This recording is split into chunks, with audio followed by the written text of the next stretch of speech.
Aloha, I'm Doug Nordman. This is Carol Pittner. I'm J.L. Collins. Hey, this is Jessica Collins, and this is the Earn and Invest podcast.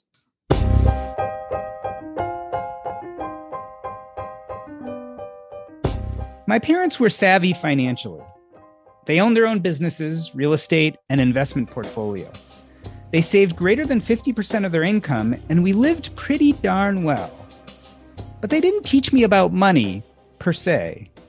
We didn't discuss it at the dinner table, nor did they sit me down to talk about wealth. Instead, they just lived their lives while I watched intently. They modeled wise financial behavior, and I, as an adult, followed suit. And so did the rest of my siblings, to varying degrees of success. But what if we hadn't? Would my parents have been able to steer us in the appropriate direction to right the course? Can parents convince an unwieldy child about money? Can a loving friend, a mentor, an acquaintance, even when that person is not ready to hear it?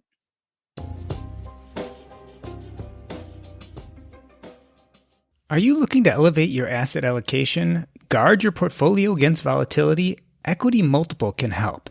Invest in professionally managed commercial real estate starting with just $5,000. Establish passive income streams while experienced asset managers go to work on your behalf. Sign up at equitymultiple.com/earn and receive an enhanced return on your first investment. Again, that's equitymultiple.com/earn.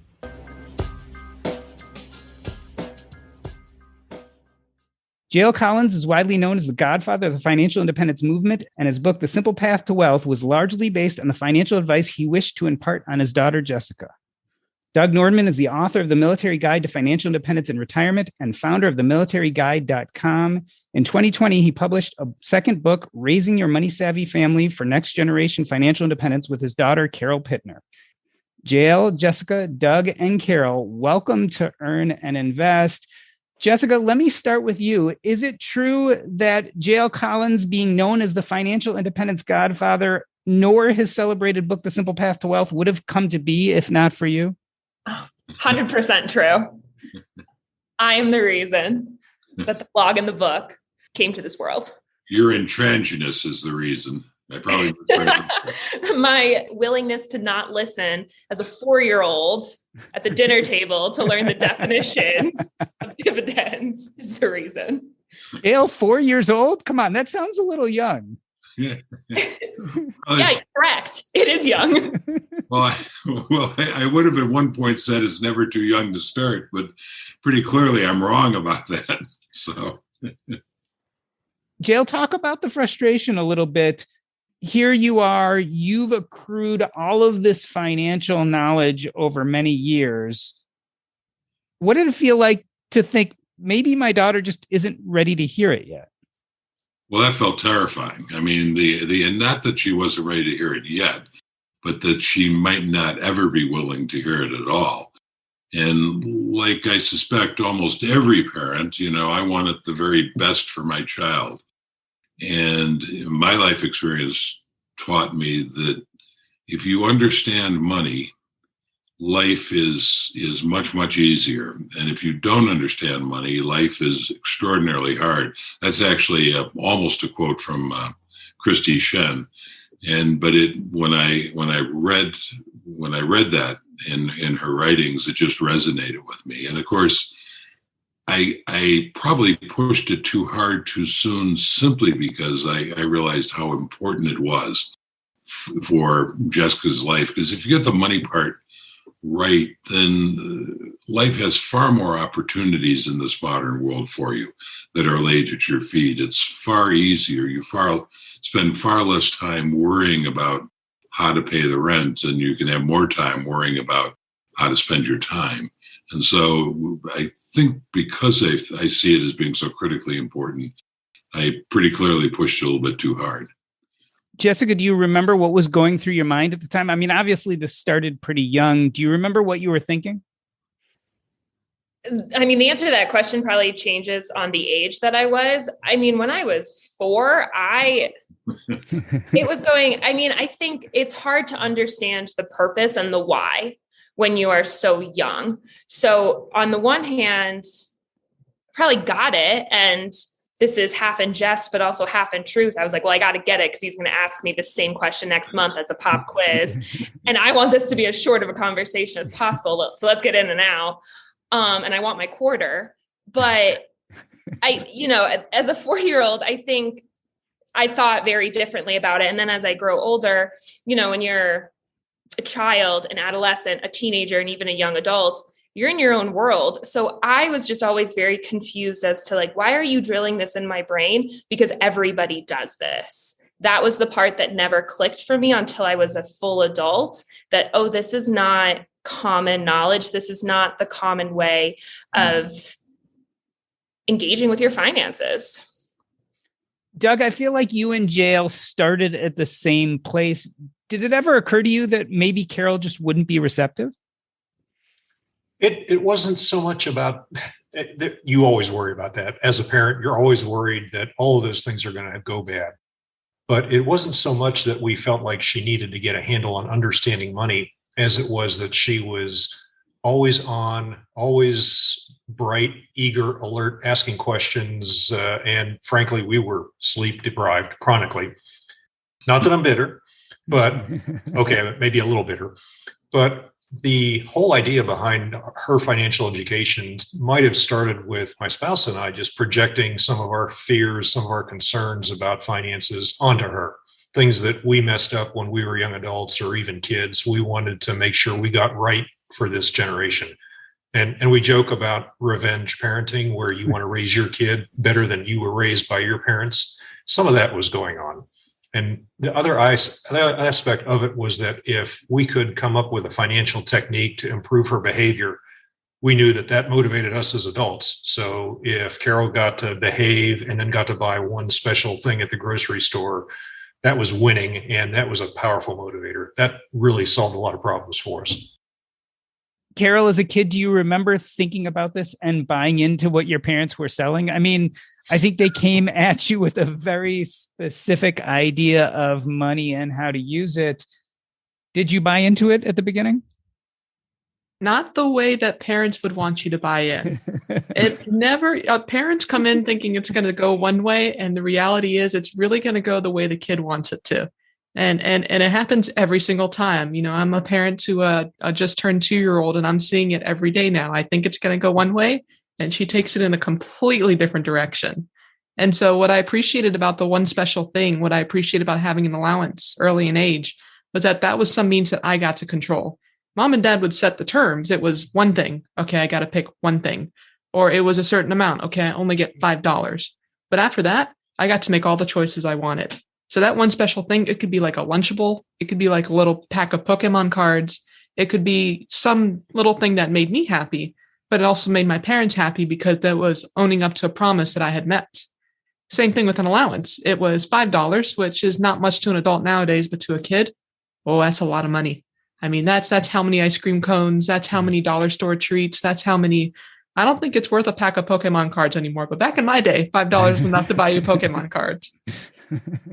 Yes, the Pokemon inflation index is quite extensive.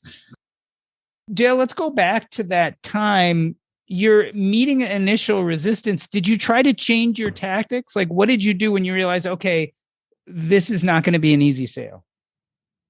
Yeah, that's an embarrassing question, because the truth is I probably didn't try to change my tactics. I probably just took the tactics that weren't working and intensified them.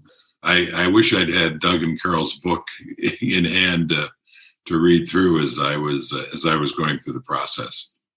Jessica, it's an interesting question. I mean, looking back, was there something your dad could have said or done differently that would have made you interested at the time? Or was it just not something you cared about? I hesitate with that answer because, again, I think it would look differently depending on the age we're talking about. I think the best thing my parents did to drill this into my brain was acting on what they were preaching.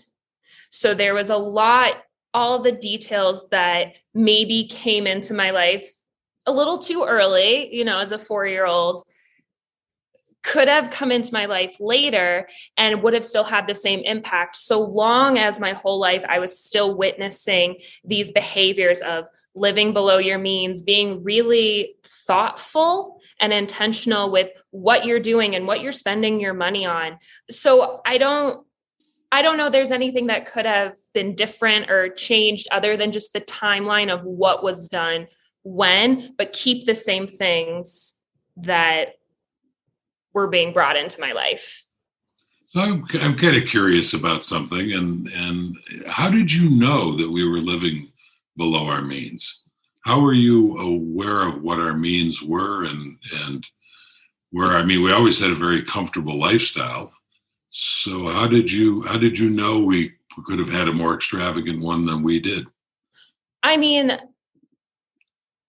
as a 7-year-old, I probably couldn't have articulated it in these terms, but there's something in your brain that says when you see your peers and they all have 5 cars and everybody's got a TV in their bedroom or XYZ, fill in the material objects as you want. And then I look at us and I have vast memories of it being very much an ebb and flow. Sometimes we had 2 cars, depending on what you and mom were doing. And there was also a good chunk of my childhood where we only had 1 because that's just what made sense, right? And sometimes you had a motorcycle. And I think nobody was explaining this to me verbally, but there's something to be said about observing what's going on. And again, you can't articulate it as a child, but you just know that this is what we're talking about, even if it's not being said to you. For me, I noticed that show and tell didn't just stop in the classroom. Kids were always eager to show off their stuff outside the classroom, even if it wasn't theirs. They were always eager to say, my mom just bought this brand new Lexus. My dad just got this cool motorcycle. My older brother just got this whatever. And so it never really stopped. There was some level of comparison just by being a kid and going to school with other kids and hearing about all the other things that either they had in their lives or their relatives had in their lives. Doug, I think I know the answer to this question, but I'm going to ask it anyway. Was there pressure to be like the other parents? There was a certain amount of question and answer that you had to go through when your child comes home and says, so-and-so has a Game Boy and I don't. What are we going to do to fix this problem? And we would talk about the choices that we made in spending our money. And we would say, well, if you want a Game Boy, then if that's important to you, you're going to save your allowance, you're going to work a job, you're going to make it a goal and figure out how to get there, and we can help you do that.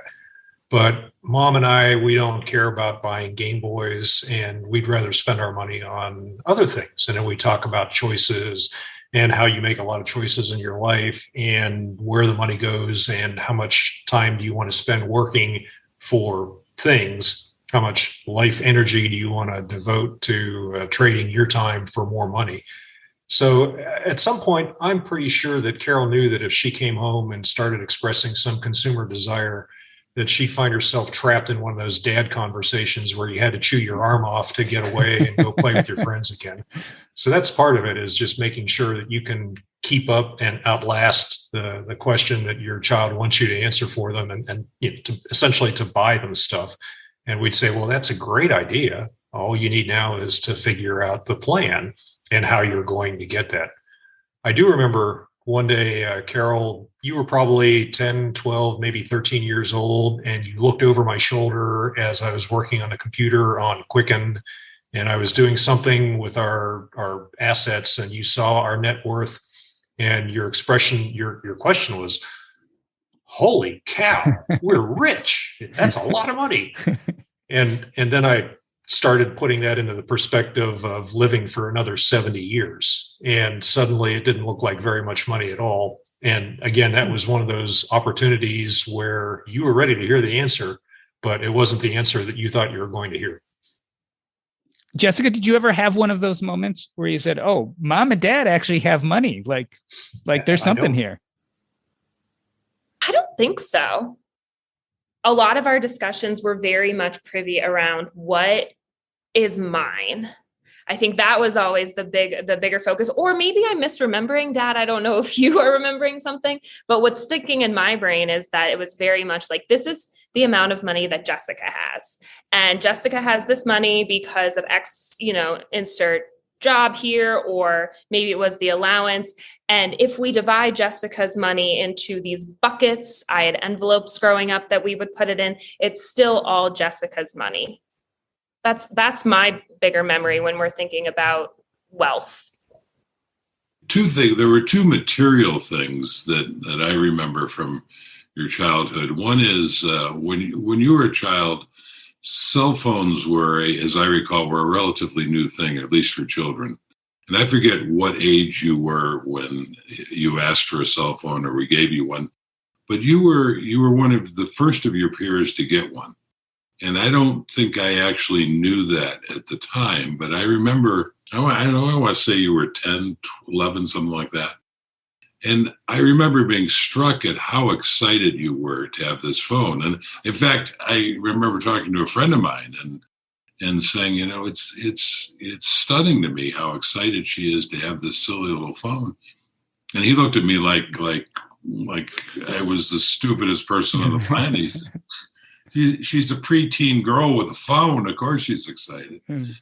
And then the other material thing that I remember is when you were 15 coming up on 16, you mounted a major campaign to get me to buy you a car. And I remember at one point you gave a presentation. You tried multiple times, and I was very impressed with the effort. You even took me to lunch one day and put on this great presentation. I remember thinking, man, this is really persuasive. And as you may or may not recall, at the end, I said, Jessica, if you really wanted a car, you made one critical mistake. And you were very concerned. And you said, well, what's that? And I said, well, you picked the wrong father because I am never going to buy you a car.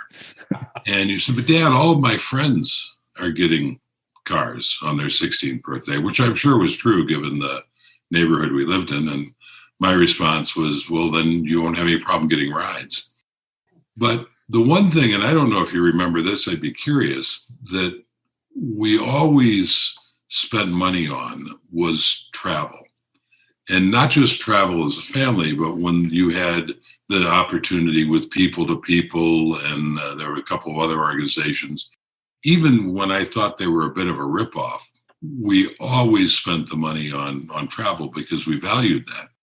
And you valued that. That was what you wanted. You never came to us wanting designer clothes, for instance, but you came to us frequently with these trips, and we always said yes to those. And I frequently wondered what a different experience it would have been if you happened to be one of those kids who was into designer clothes. Fortunately, from our point of view, you were into something that we also valued, which was the travel. So it was easy to say yes to.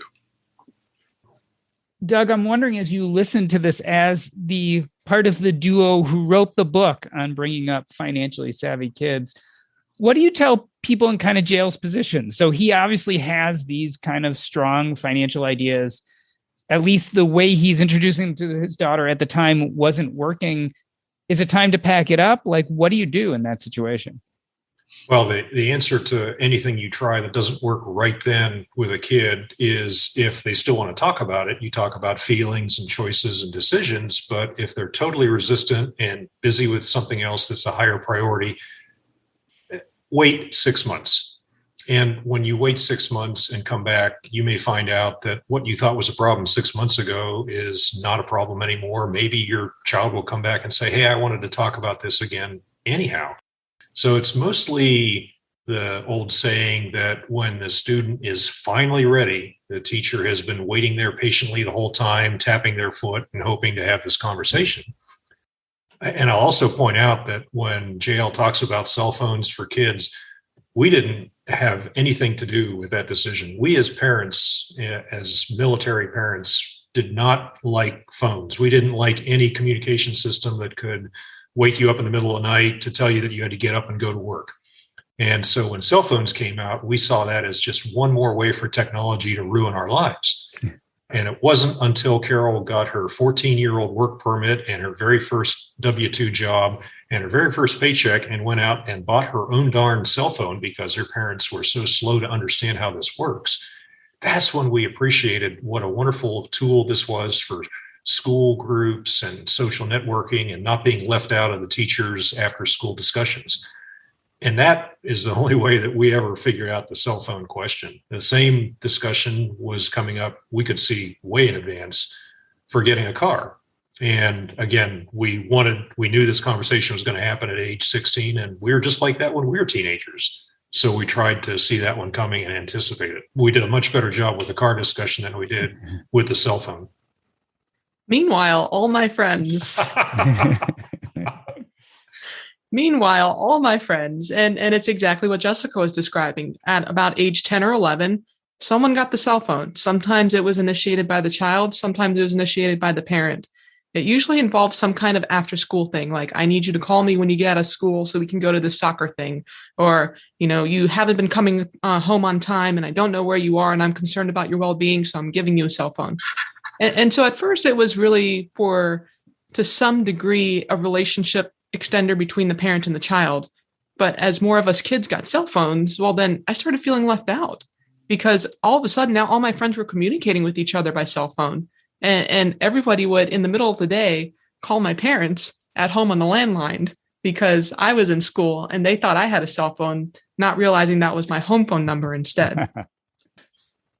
We got a lot of phone calls. And when Carol went out and got her own darn cell phone, suddenly all our phone calls on our landline stopped. Just like that. It stopped. It was like 2 days later, we realized the house was silent.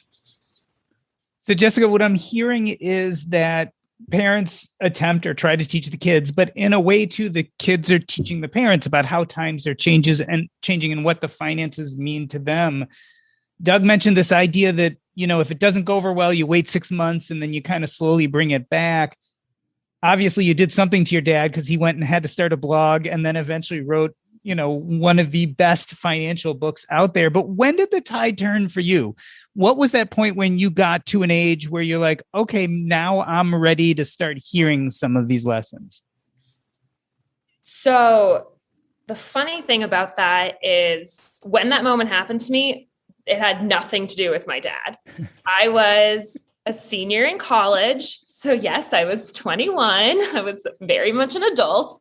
And I lived with a group of girlfriends and we had, we were off campus. So there was a big group of us that was always hanging out and talking, and it's our last semester. And we're thinking, as almost graduates of college do, what's coming up next? What are we doing? And I remember one girlfriend making a comment about how she's going to have to pay off student loan debt for the rest of her life. And some numbers were involved. And I remember quickly doing the math in my brain.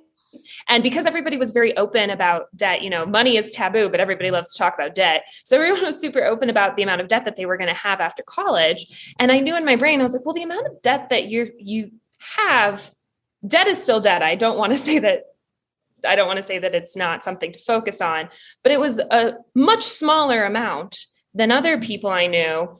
And you're telling me that you're going to be paying this off the rest of your life? Like, this math isn't working for me. How are you coming to that conclusion? Oh, well, because I can only pay X amount per month. Again, help me understand how you're getting to that number, because I know what you're majoring and I know the job prospects on the horizon, and I know it's only going to go up from here. You're only 21. How is that what you're married to? And then it becomes the conversation of, well, I have to make sure that I move here when I graduate college and I have no other option. Like, it has to be here, right? Their list of must-haves is just huge, and I have to have a car and all this. By the way, it's fine. Spend your money how you want. But that was the conversation that has always stuck with me, that it was, people don't think about money that I think of. And that was also the learning point for me of realizing that this is how I think about money. So it was a learning point of, this is my belief and this is not everybody else's belief as well. I think for Carol, it was in high school during the Great Recession when she started seeing all the stress of her classmates.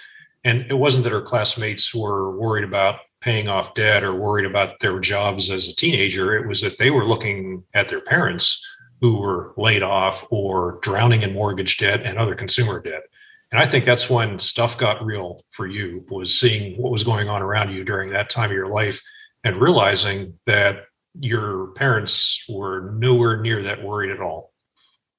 And that was just one aspect of it. The other big aspect was that it wasn't just my peers who were affected by either their own home life or their parents or whoever else. It was also the teachers. There were a number of teachers that got to the end of they were at, 25 years of teaching, 28 years of teaching, 32 years of teaching, 36 years of teaching. And here came this recession and there went all their plans. And so it was bookended, because I could see the kids at the beginning who hadn't even started college yet.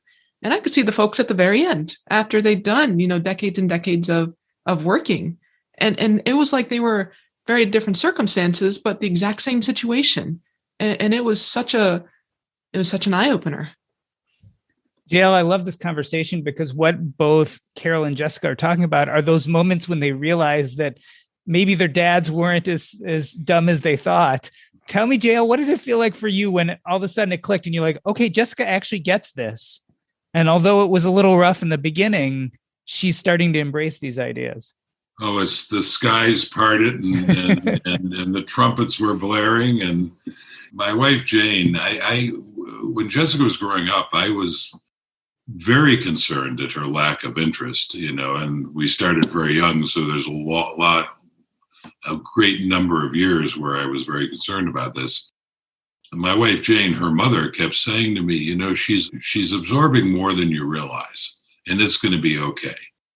And in my mind, it's like, well, yeah, but I don't see that, or it's not enough, or what have you. So when she was in college and then as a young adult was when I really began to see the pieces falling in place for her.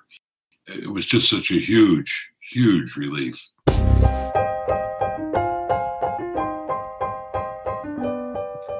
We are talking to Doug Nordman and Carol Pittner. They are the father-daughter duo responsible for the book Raising Your Money-Savvy Family for Next Generation Financial Independence, as well as JL Collins and his daughter Jessica. Little known, Jessica is probably the reason he started his blog and wrote his book, The Simple Path to Wealth. We are going to take a short break. I'm Doc G, and this is the Earn and Invest podcast.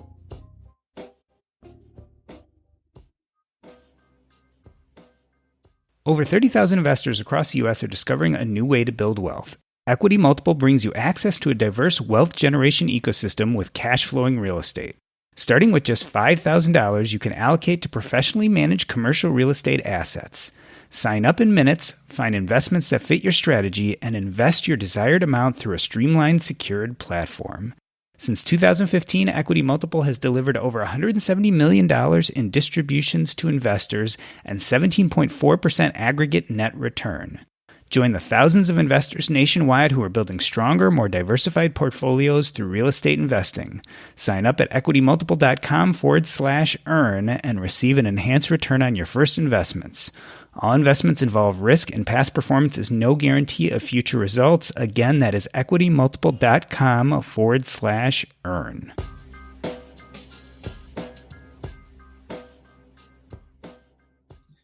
We are talking to Doug Nordman and Carol Pittner. They are the father-daughter duo responsible for the book Raising Your Money-Savvy Family for Next Generation Financial Independence, as well as JL Collins, who is the author of The Simple Path to Wealth, and his daughter, Jessica Collins.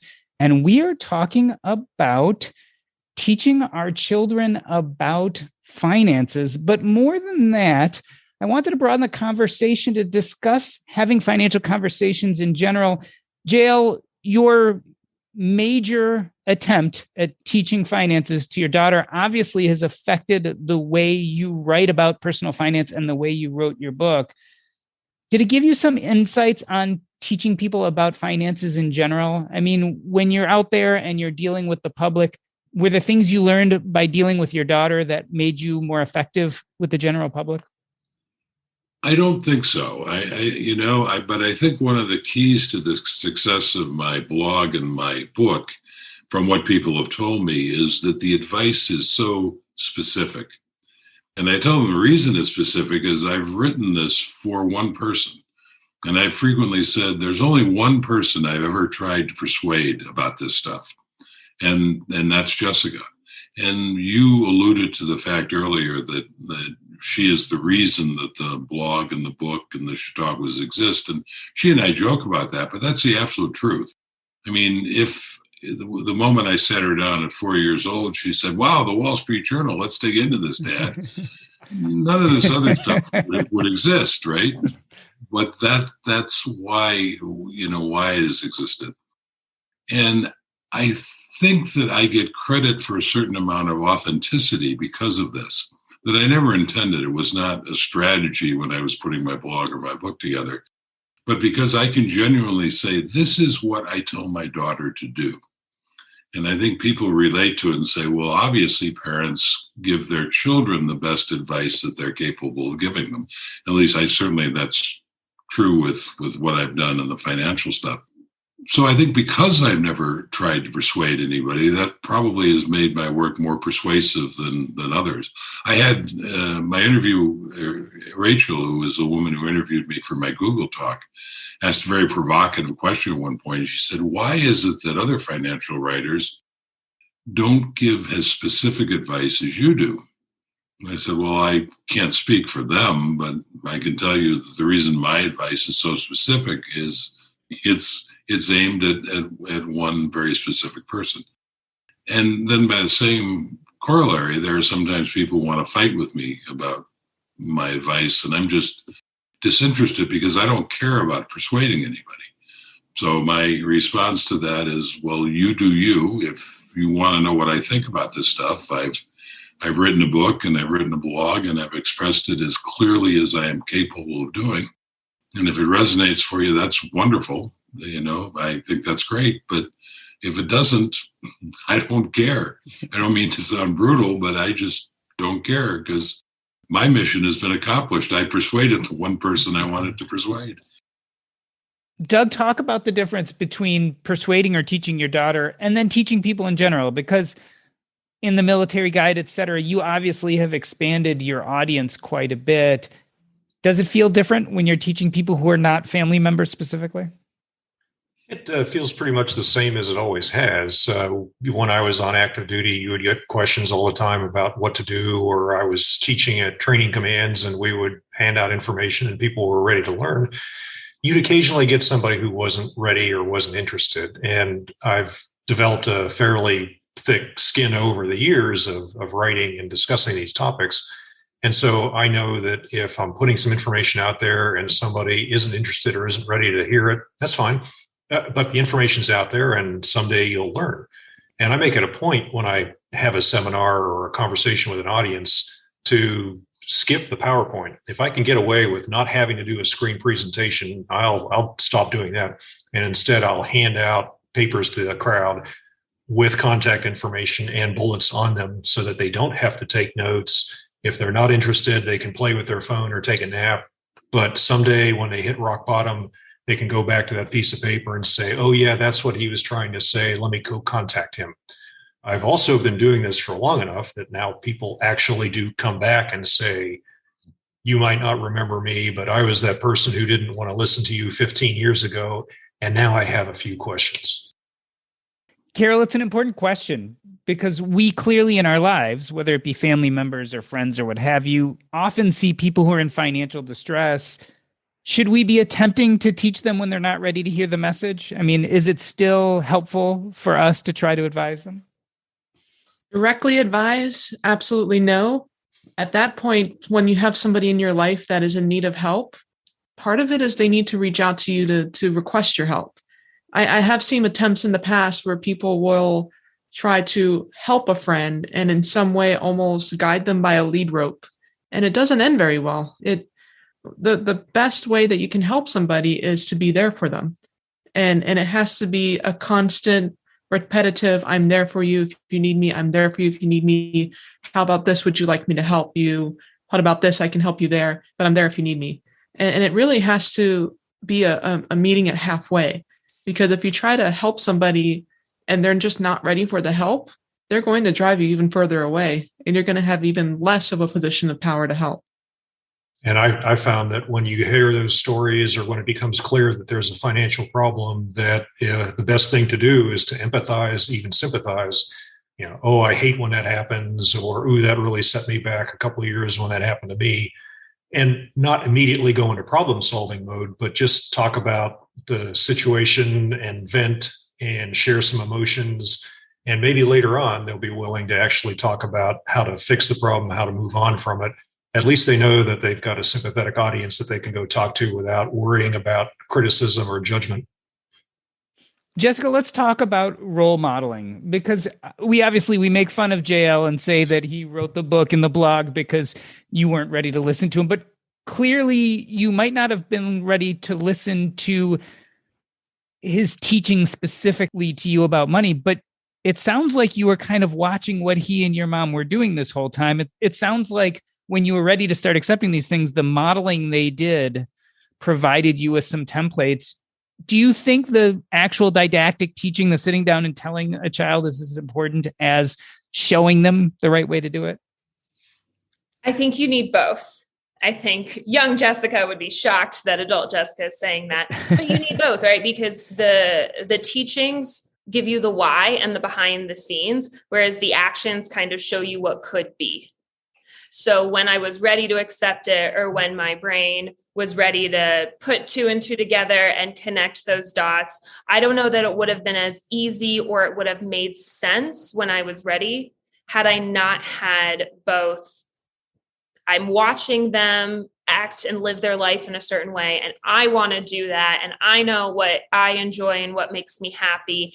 And I also understand that these are the skills and these are the tools essentially that I've been hearing about since I was 4. And if I keep doing these, I get to live this life that I want. Whereas if it had just been watching and not understanding the how do you get there, I think that would have been an even more confusing situation. JL, looking back, what would you have done different? And I ask that specifically because there are probably a lot of wonderful, caring parents out there right now who are facing very similar issues, right? A child who just isn't ready to talk about the finances. What do you do?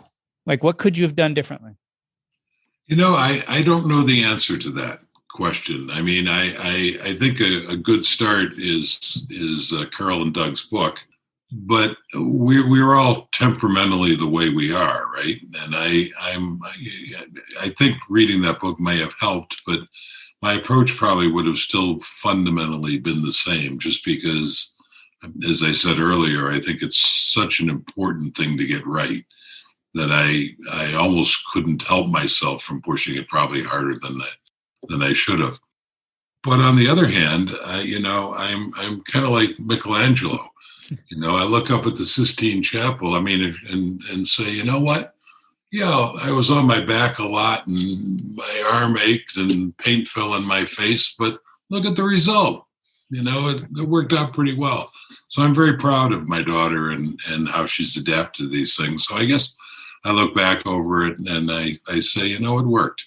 For all the stumbles and mistakes I made, I've got a Sistine Chapel of a kid.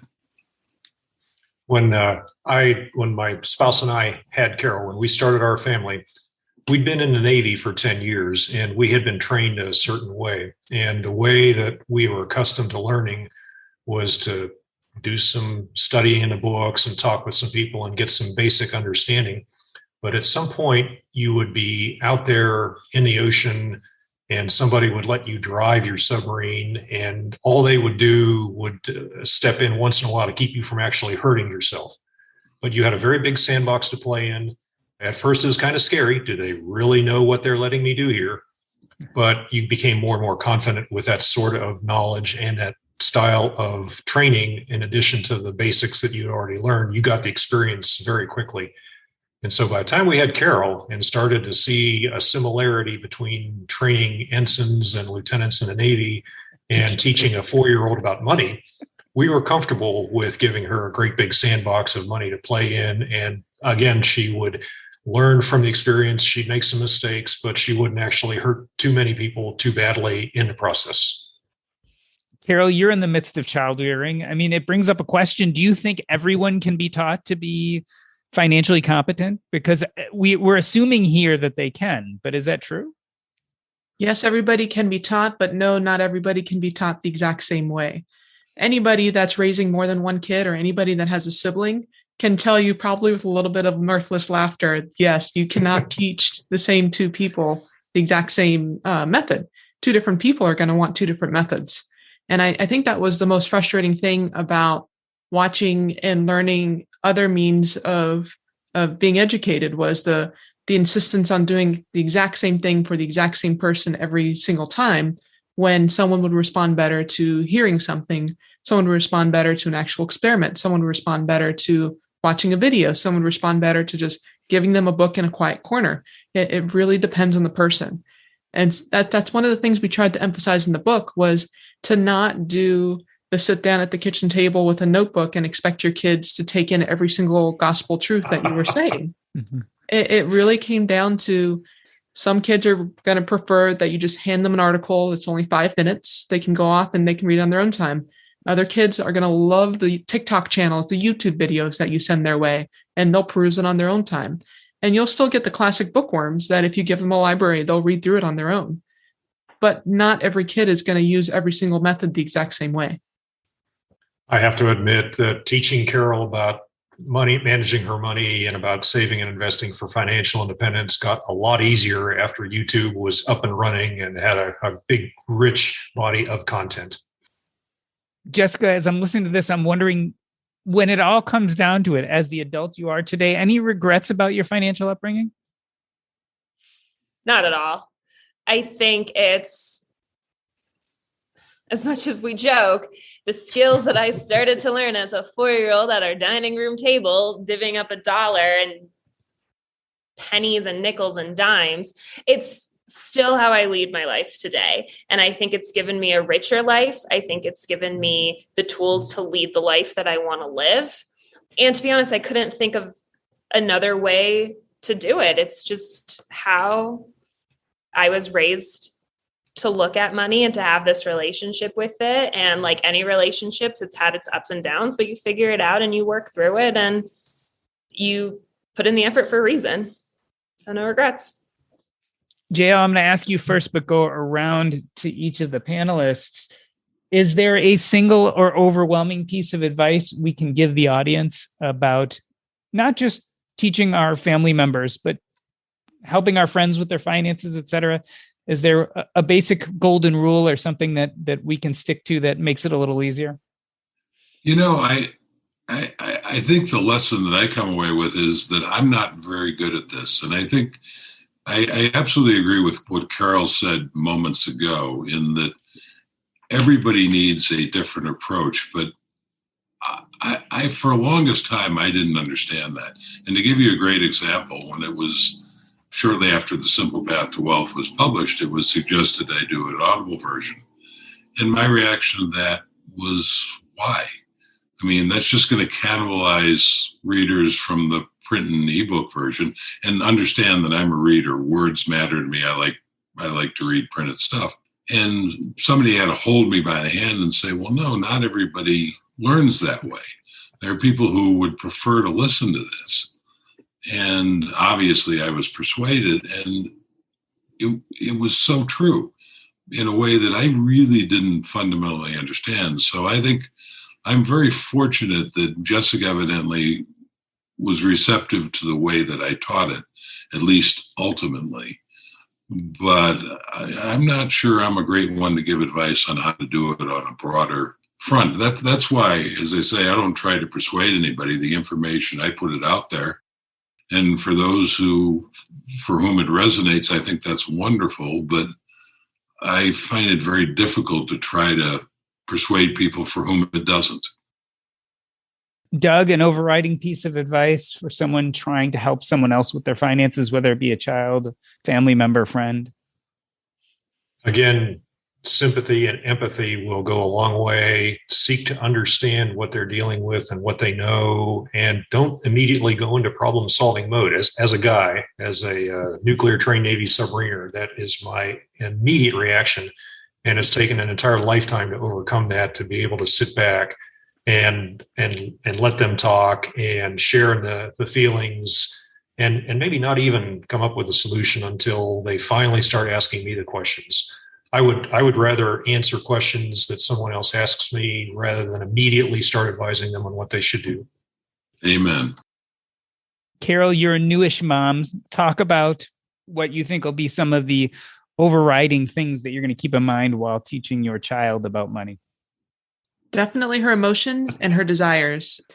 I'm noticing right now that at 2 years old, my daughter loves bracelets. That as a mom, you don't go in thinking my kid is going to love bracelets one day, but here we are. And she absolutely loves bracelets. And so I know that when it comes to money, that's going to be one of the first topics I broach. It's going to be, well, Mom, I really like this. Can we get this? It's like, well, yes, you can with your money. And so it's like, well, how do I get my money? And we're off, ladies and gentlemen. Once you find that motivator, it's all uphill from there. And Jessica, I saw you at the Economy Conference, which is definitely a financial conference. So people may recognize you as a Collins and ask for advice. Is there any key piece of advice you may give them? Can I cheat and have two? Sure. Okay, so first is focus on getting that debt paid down. That's the number one thing, and that's probably top of mind for me, just with my age and types of conversations I'm having with my peer group. Second, this is something my dad told me my whole life, but it really stuck with me when I was a teenager, is when you choose to not spend money on a thing or on something frivolous or that doesn't necessarily bring joy into your life, it's not just getting pushed away into some dusty cell to not be used. Like, you're choosing to use that money to buy your freedom. So any choice you make to not put it towards something, but to put it towards investment or to something else, you are buying your freedom. So I'd like to thank you guys for coming on the show today. I think there's some really important points. And the one that sticks with me is we like to poke fun at JL and say he had a harder time and that Doug did things right. But what we really see here is two very successful parents who've had very successful children who are financially grown up and know what they're doing and are ready to face the world. As you all said, there are lots of different ways to do it right. And I wanted to have two examples on the show today that show two very different and yet successful ways together. I want to end the show the way I end every show by asking you all, what is up next in your life? And if people want to learn more, where can they find you? Carol, let's start with you. What is going on in your life and how can people get in touch with you if they want to? I am in full toddler raising mode, so I am not very good at anything other than checking my email and checking Facebook. So really the best place to find me is to look on Facebook. And Doug, what is going on in your life and where can people find you? Well, what's up next for me is a military money conference in Cary, North Carolina in April. And I'm going to be giving a presentation with my daughter. And this will be the first time in our lives that we've shared a stage together for a formal presentation. I have no idea how it's going to work out. Hopefully she'll be able to carry me through the hard parts. You can find me on Facebook. You can also just look me up online. Searching for my name, Doug Nordman, will get you in touch with me. The easiest way is on Facebook. And Jessica, this may be the first time you've shared the stage with your father here on the Earn and Invest podcast. What is going on in your life? And if you want people to find you, how can they? Yeah. What's going on in my life? I mean, 2022's a lot of exciting things coming up. I think more in the personal end. There's a move coming up in my future, which I'm really excited about. Hopefully we're getting into a new sense of normalcy. Fingers crossed that I didn't just jinx that for everyone. So just really kind of seeing where life takes me for this next year. And if you're interested in connecting, best place to find me, getting on this train, you can find me on Facebook, also LinkedIn. And JL, last but definitely not least, what is up next in your life and where can we find you if we want to learn more? So you can find me at jlcollinsnh.com. That's the blog. And from there you can, if you choose, you can connect on Facebook and Twitter. You know, we are still living our nomadic life. We're kind of searching for a place we might settle down for the next chapter of that life. In terms of the FI community, we have a Chautauqua coming up, after 2 years of being off because of COVID. We are honored to have Doc G as one of the speakers in one of those weeks. And my daughter Jessica is also going to be at one of those weeks. And she too will be giving a little talk about what an awful father I've been. And everybody looks forward to that. I know she's done it past Chautauquas, and it's always a big draw. So we are thrilled to be going back to Chautauqua and in Columbia this year. Unfortunately, it's sold out. Sold out in 18 hours, actually. But so that's what the rest of this year looks like. That is, it's sold out despite the speaker for the first week. But because of. All right. Well, this has been the Earn and Invest podcast. On behalf of myself, Doc G, I'd like to thank Jael and Jessica Collins, Doug Nordman, and Carol Pittner. That's a wrap.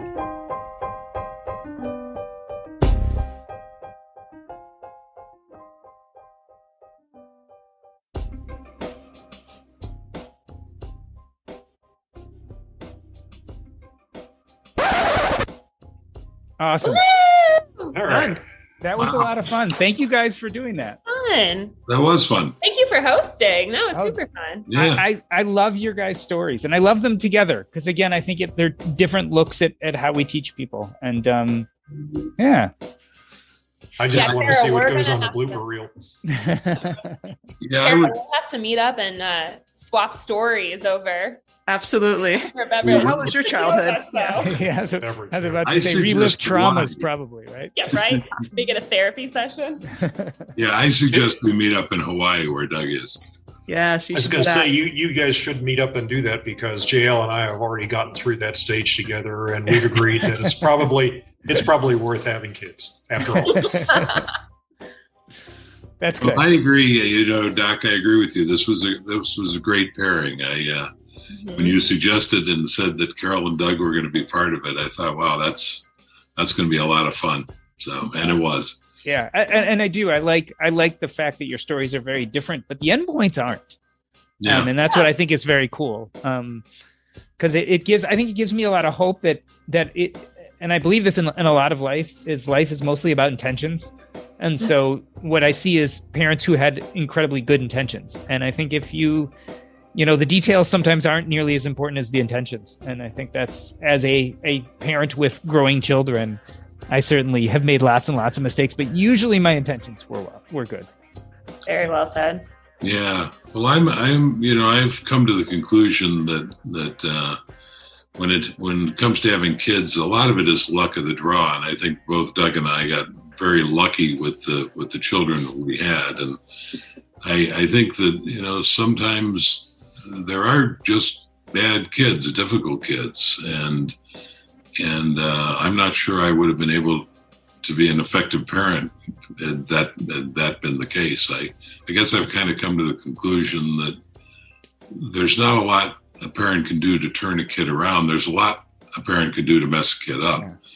But people compliment us all the time about our daughter, and we're gratified by that. But I say mostly we just stayed out of the way and let her blossom, and we didn't mess her up.